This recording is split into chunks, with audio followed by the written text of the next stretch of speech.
Hello everyone, my name is Muskan Vaishnav और आज हम पढ़ने वाले हैं introduction to recurrence relation and recursive algorithms. पहले हम समझेंगे रेकरेंस रिलेशन क्या होता है। A recurrence relation is a formula defining a sequence where each term a n is defined as a function of previous term. Recurrence relation में क्या होगा, आपको एक सीक्वेंस दी होगी और उस सीक्वेंस के अंदर जो भी टर्म होगी उस टर्म को आप डिफाइन कर सकते हो as a function of the previous term. जो प्रीवियस टर्म दी होगी उसके फंक्शन से आप उस टर्म को डिफाइन कर सकते हो। अब ये कैसे कर सकते हो, एग्जाम्पल से समझते हैं। Just take an example of a sequence 4 8 12 16 20। आपको एक सीक्वेंस दे रखा है। अब इसमें देखो A1, हम A1 मतलब फर्स्ट एलिमेंट को हम क्या ले रहे हैं, 4 ले रहे हैं। A1 इधर क्या हो गया, 4 हो गया। और फिर क्या हो गया, A2। A2 क्या है, 8 है। A2 क्या है, 8 है। अब 8 को हम कैसे डिफाइन कर सकते हैं, इसकी जो प्रीवियस टर्म है उससे कैसे हम उसको डिफाइन कर सकते हैं। जैसे इसकी प्रीवियस टर्म कौन सी, 4 है, तो हम इस 8 को कैसे लिख सकते हैं कि A1 प्लस 4। ऐसे ही A3 है, A3 कितना है, 12 है। इसको हम कैसे कर सकते हैं, A2 प्लस 4। और ऐसे में A4 को कैसे लिख सकती हूँ, A4 इधर क्या है, 16 है, तो 16 को मैं कैसे लिख सकती हूँ, A3 मेरे पास क्या है, 12 है। 12 प्लस 4, अगर 12 में हम 4 का एडिशन करेंगे तो कितना आ जाएगा, 16। तो मैं इस पूरे सीक्वेंस को, इसके लिए रेकरेंस फॉर्मूला क्या लिख सकती हूँ, A n is equals to AN-1 plus 4। ये क्या हो गया, इसका रेकरेंस फॉर्मूला हो गया। अब जैसे कि आप यहाँ पर n की वैल्यू 2 रखो, -1 क्या होगा, 2 - 1 होगा 1। A1 हमारे पास कितना है, 4। और अगर 4 में 4 की एडिशन करोगे तो कितना आ जाएगा, 8। तो A2 की वैल्यू आपके पास कितनी आ गई, 8। मतलब सेकंड टर्म की वैल्यू क्या आ गई आपके पास, 8। और इसी के लिए आपको एक इनिशियल कंडीशन भी आपको देनी पड़ेगी कि जैसे कि 4n greater than equal to 2। अब मैंने यहाँ पर n greater than equal to 2 क्यों लिखा है, क्योंकि आपकी इनिशियल कंडीशन, इसके अंदर इनिशियल कंडीशन क्या, अगर आपके पास A1 की वैल्यू 4, अगर आपको इसमें इनिशियल कंडीशन दी होगी तभी आप आगे प्रोसीड कर सकते हो। अगर आपको यहाँ पर A1 की वैल्यू ही नहीं होगी, जैसे अगर आपको 2 निकालना है यहाँ पर, तो 2 के लिए A1 की वैल्यू भी होनी चाहिए। अगर आपके पास A1 की वैल्यू नहीं हुई तो आप आगे वाली टर्म्स कैसे फाइंड करोगे, इसलिए इसके अंदर इनिशियल कंडीशन भी दे रखी है। और यहाँ पर आप n की वैल्यू क्या कर सकते हो, या तो 2 या फिर 2 से जो भी बड़ी वैल्यूज़ है आप इधर पुट कर सकते हो। तो ये हो गया इसका रेकरेंस फॉर्मूला, और ये पूरा इसके साथ ये क्या हो गया, रेकरेंस रिलेशन। अब नेक्स्ट एग्जांपल दे रखा है फेबोनाची सीक्वेंस। फेबोनाची सीक्वेंस में आपको क्या दे रखा है, इनिशियल कंडीशन आपको गिवन है कि जो f0 की वैल्यू कितनी है, 0, और f1 की कितनी, 1। तो इस सीक्वेंस में आपको 0 और 1 दे रखा है। अब आपको इसके आगे वाले टर्म्स फाइंड करनी है इस सीक्वेंस के अंदर। तो आप क्या करोगे, जैसे f0 की तो दे रखी है, f1 की दे रखी है, तो हम f2 की निकालते हैं।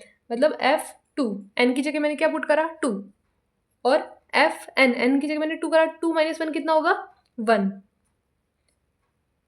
प्लस n क्या है, 2, 2 - 2 कितना होगा, 0। और f1 की वैल्यू कितनी है हमारे पास, 1। और f0 की कितनी है, या फिर f0 की कितनी है, 0। तो 1 प्लस 0 कितना हो जाएगा, 1, 1 ही होगा। तो अब इस सीक्वेंस के आगे वाली टर्म क्या है, 1।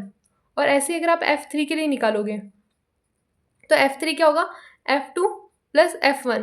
f2 हमारे पास क्या है, 1, और f1 क्या है, 1, तो आगे क्या होगा, 2। और ऐसे ही आप इस सीक्वेंस की आगे वाली टर्म्स भी निकाल सकते हो। अब नेक्स्ट एग्जांपल है फैक्टोरियल का।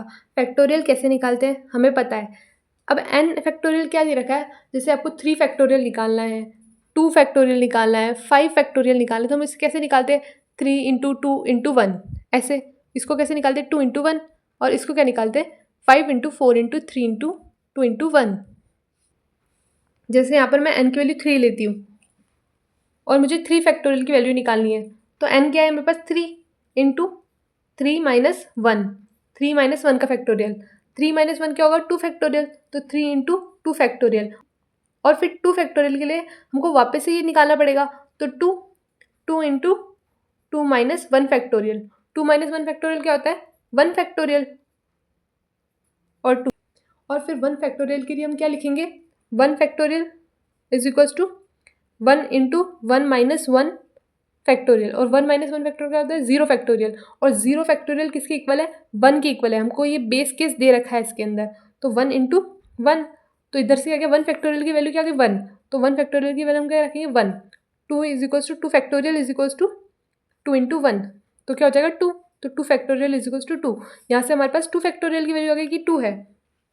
और फिर 3 इंटू 2, तो 3 फैक्टोरियल की वैल्यू क्या आ जाएगी हमारे पास 6। और ऐसे ही हम यहाँ पे 4 5 किसी भी नंबर के लिए फैक्टोरियल उसको निकाल सकते हैं और उसका सीक्वेंस जनरेट कर सकते हैं।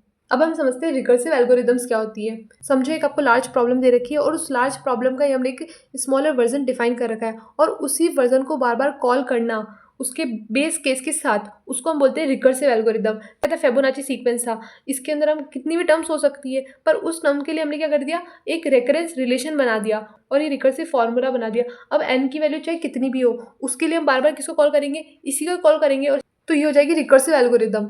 रिकर्सिव एल्गोरिदम में क्या होगा, एक बेस केस होगा और एक रिकर्सिव केस होगा। बेस केस क्या होगा, जैसे कि यहाँ पर मैंने बेस केस क्या डिफाइन कर रखा है कि 0 फैक्टोरियल की वैल्यू क्या होती है 1। जैसे मेरे को 3 फैक्टोरियल निकालना है तो इसका बेस केस 3 फैक्टोरियल की वैल्यू कहाँ पर एंड होगी, जब हमारे पास 0 फैक्टोरियल आ जाएगा।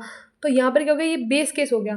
फिर क्या लिख रहा है, रिकर्सिव केस। रिकर्सिव केस क्या है, ये जो हमने डिफाइन कर रखा है वो क्या है, रिकर्सिव केस है। Base case a simple condition where the algorithm stop calling itself and return a value. मैंने आपको क्या बोला कि इसके अंदर जो स्मॉलर वर्जन है उसको बार बार कॉल करता रहता है रिकर्सिव एल्गोरिदम के अंदर। जैसे इसको जैसे कि 3 की वैल्यू निकालनी, 4 की निकालनी, 5 की निकालनी, इसको बार बार कॉल करेगा ये।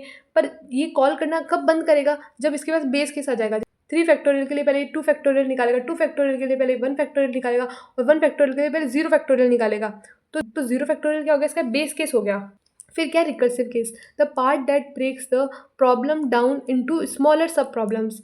जैसे कि ये क्या इसका रिकर्सिव केस है और ये भी क्या इसका रिकर्सिव केस है। रिकर्सिव केस में क्या बोल रखा है कि आपको ये जो प्रॉब्लम दे रखी है उसको क्या करेगा, छोटे छोटे सब प्रॉब्लम्स में डिफाइन कर देगा।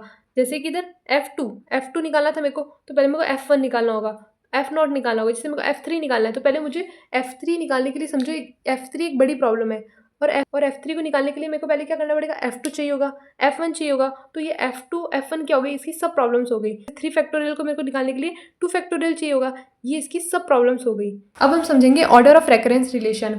So it is the difference between greatest and least suffix. Greatest और लीस्ट सफिक्स का जो डिफरेंस होता है उसको हम बोलते हैं ऑर्डर ऑफ रेकरेंस रिलेशन, या फिर हम इसको हाईएस्ट इंडेक्स और लोवेस्ट इंडेक्स का डिफरेंस भी बोल सकते हैं। और ये क्या शो करता है, it is the number of previous term required to compute the current term. जैसे आपको करंट टर्म निकालनी है, उस करंट टर्म को निकालने के लिए कितनी आपने प्रीवियस टर्म्स यूज़ करी है, कितने नंबर, मतलब कितनी टर्म्स आपने यूज़ करी है प्रीवियस टर्म, उसको निकालने के लिए वही शो करता है order of recurrence relation. Example देते हैं, आपको यहाँ पर एक रेकरेंस रिलेशन दे रखा है, आपको इसका ऑर्डर फाइंड करना है। हाईएस्ट इंडेक्स मतलब ग्रेटेस्ट सफिक्स क्या है इसका, तो इधर देखो n-1 और n-2, इनमें से ग्रेटेस्ट कौन सा होगा, n ही होगा, तो n।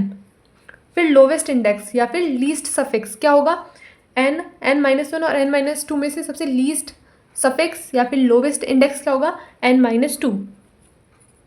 और इसमें क्या बोला है, difference between greatest and least. Greatest कौन सा है, n और डिफरेंस किसका, n-2 का, इन दोनों का जो डिफरेंस होगा वो क्या होगा, इसका ऑर्डर होगा। तो इसे कैसे लिख सकते हैं, n-2 और इसका आंसर क्या आ जाएगा 2। तो 2 क्या हो गया, इसका ऑर्डर हो गया। ऑर्डर 2 का मतलब क्या हो गया, जैसे आपको A5 की वैल्यू निकालनी हो, इधर A5 की आपको वैल्यू निकालनी हो, तो 3A n-1, तो 3A क्या है, n क्या इधर 5 है, 5 - 1 कितना होता है 4, और फिर 2A n-2, 5 - 2 कितना हो जाएगा 3। तो देखो आपको 5 निकालने के लिए, तो आपको A5 निकालने के लिए आपको कितने प्रीवियस टर्म्स की यूज़ पड़ी, 4 की और 3 की, 2 टर्म की यूज़ पड़ी, इसलिए इसका ऑर्डर 2 है। ऐसा आप 6 के लिए भी कर सकते हो, 4 के लिए भी कर सकते हो, 7 के लिए भी कर सकते हो। जो आप करंट टर्म निकाल रहे हो उसके लिए आपको प्रीवियस 2 टर्म्स की रिक्वायर होगी, इसलिए इसका ऑर्डर 2 है। अब ये वाला एग्जाम्पल देखते हैं, इसके अंदर हाईएस्ट इंडेक्स क्या होगा, n+2 और लोवेस्ट इंडेक्स क्या होगा, n, और n+2 - n क्या आ जाएगा 2। तो इसका ऑर्डर भी क्या हो गया, 2 हो गया। और इसके लिए भी चेक करते हैं कि हमको जो टर्म निकालनी है उसके लिए 2 ही टर्म्स की यूज़ हो रही है क्या, तो देखते हैं। जैसे मुझे A4 की वैल्यू निकालनी है तो n मेरे को इधर क्या रखना पड़ेगा, 2+2, तब अभी मैं A4 की वैल्यू निकाल पाऊंगी। मेरे को A4 की वैल्यू निकालनी है, पर A4 की वैल्यू निकालने के लिए मेरे को n क्या रखना पड़ेगा, इधर 2 रखना पड़ेगा। तो 2 + 1 कितना होगा 3, तो A3 + A2। तो देखो इधर भी 2 टर्म्स की यूज़ हो रही है, मेरे को क्या निकालना है, A4 निकालना है, A3 + A2।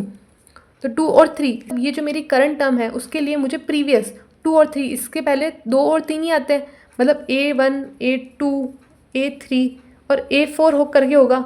तो A4 के लिए मुझे इसके प्रीवियस 2 टर्म्स की ज़रूरत पड़ रही है। नेक्स्ट एग्जाम्पल देखते हैं। इसके अंदर हाईएस्ट इंडेक्स क्या होगा, n, और लोवेस्ट इंडेक्स क्या होगा, n-3, n और n-3, इन दोनों का डिफरेंस क्या होगा, n-n+3, और इसका ऑर्डर क्या आ गया 3। इसका मतलब क्या हो गया, हम जो भी टर्म निकालेंगे उसके लिए हमको इससे पहले वाली 3 टर्म्स की ज़रूरत पड़ेगी। तो हम इसे भी चेक कर लेते हैं क्या ज़रूरत पड़ रही है क्या। अगर आपके एग्ज़ाम में आता है कि आपको इसका ऑर्डर निकालना है तो आपको बस यहाँ तक ही करना है, मैं आपकी अंडरस्टैंडिंग के लिए आगे बता रही हूँ। तो चेक करते हैं इसे। जैसे मुझे A4 की वैल्यू निकालनी है, तो n की वैल्यू क्या हो गई, 4 हो गई। फिर A4-1 कितना हो गया, 3, और A4-3 कितना हो गया, 1, A1। अब आप बोलोगे यहाँ पर तो 2 टर्म्स की यूज़ ले रहे हैं हम, तो इसका ऑर्डर 2 होना चाहिए। नहीं, देखो सीक्वेंस क्या होता है, A1, A2, A3, A4, A5। अब मुझे क्या निकालना है, A4 निकालना है, और इसमें किसकी ज़रूरत पड़ रही है, A3 और A1। तो इसकी प्रीवियस टर्म्स, इसके बीच में A2 भी आ रहा है ना, तो इससे हम प्रीवियस टर्म्स देखेंगे तो कितनी हो गई, 3 हो गई। अब यहाँ पर देखो A4 और A3 आ रहा था, और इसका सीक्वेंस क्या होगा, A1, A2, A3, A4 और A5। मुझे A5 निकालना है, तो किसकी ज़रूरत आ रही है, 4 और 3। 4 और 3 की तो ज़रूरत पड़ रही है, इसलिए 2 आया है। A3 और A1 की ज़रूरत पड़ रही है हमको A4 निकालने के लिए, बट इसके बीच में A2 भी आ रहा है, तो कितने टर्म्स की यूज़ पड़ रही है हमको, 3। अब हम समझते हैं कि कैसे हम एक रेफरेंस रिलेशन की डिग्री फाइंड कर सकते हैं। So the degree refer to the highest power.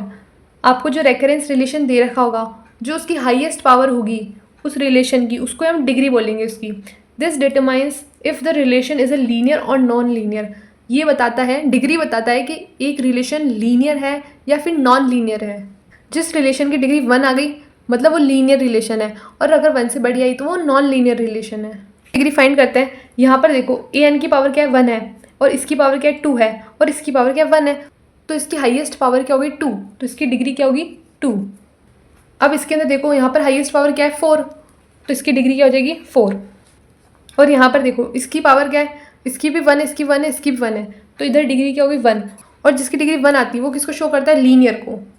A recurrence relation is called a linear if it is of degree 1। अगर उसकी डिग्री 1 होगी, जिस रेकरेंस रिलेशन की डिग्री 1 होगी उसको हम लीनियर बोलेंगे, otherwise it is a non linear. जैसे कि इसकी डिग्री 4 है तो ये नॉन लीनियर है, इसकी डिग्री 2 है तो ये नॉन लीनियर है, इसकी डिग्री 1 है तो ये एक लीनियर रेकरेंस रिलेशन है।